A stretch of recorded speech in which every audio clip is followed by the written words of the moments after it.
પોરબંદર મહાનગરપાલિકા બની છતાં પણ આજે કેટલા બે વર્ષ દિવસ થયા બાલુબા પાસેની જે ગટર છે એ ગંદકીથી ખદબદે છે અને એનું પણ સમારકામ કરવામાં નથી આવ્યું અને પ્રી મોન્સૂનની કામગીરી યોગ્ય રીતે અને સારી રીતે થાય મહાનગરપાલિકા દ્વારા એ જાહેર જનતાના હિતમાં ખૂબ જ જરૂરી છે. અગત્યની પ્રી મોન્સૂનની કામગીરી પોરબંદર મહાનગરપાલિકા દ્વારા ગટરોની વ્યાપક પ્રમાણમાં સફાઈ ખૂબ જ જરૂરી છે.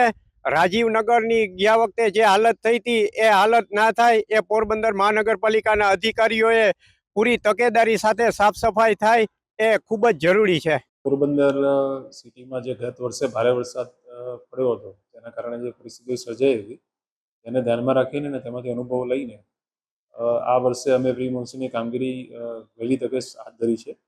ખાસ કરીને ગોઢાણીયા અને બિરલા પબ્લિક સ્ટેશન છે તેમના ડીપીઆર તૈયાર થઈ ગયા છે. તેમના અપગ્રેડેશનની કામગીરી ટૂંક સમયમાં ચાલુ થશે. ઉપરાંત જે રિલાયન્સ મોલ રોડ છે ત્યાં અત્યારે પણ હાલમાં જે એના જે કલવટ હતા અને ત્યાં જે સ્ટોમ વોટરની લાઈનો હતી તેની સફાઈ અને નવું કામ તેમાં જે કરવાનું હતું તે ચાલુ જ છે. ઉપરાંત જે સાંડિયા ગટર છે જે તે સમયે જે ઓપન કરવામાં આવી હતી તેનું પણ ટૂંક સમયમાં ટેન્ડર બહાર પાડવામાં આવશે અને સિટીમાં વિવિધ સાંડિયા ગટરના જે ઓપનિંગ પોઈન્ટ છે ત્યાં સફાઈની કામગીરી પણ હાલમાં ચાલુ છે.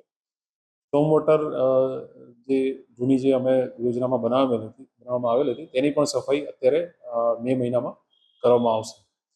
ઉપરાંત જે દબાણ છે જે પાણીના અવરોધ રૂપ છે તેને પણ દૂર કરવાની કામગીરી કરવામાં આવશે. જે સતત જે અમારી ટીમ છે એ ફિલ્ડમાં હોય છે, ગાર્ડનની ટીમ, જે નડતરરૂપ વૃક્ષો છે અથવા તો જે રસ્તામાં નડતરરૂપ હતા અથવા તો એવા નમી ગયેલા હોય તેને ટ્રીમિંગ કરવાની, તેને દૂર કરવાની કામગીરી સતત એ ટીમ કરતી હોય છે.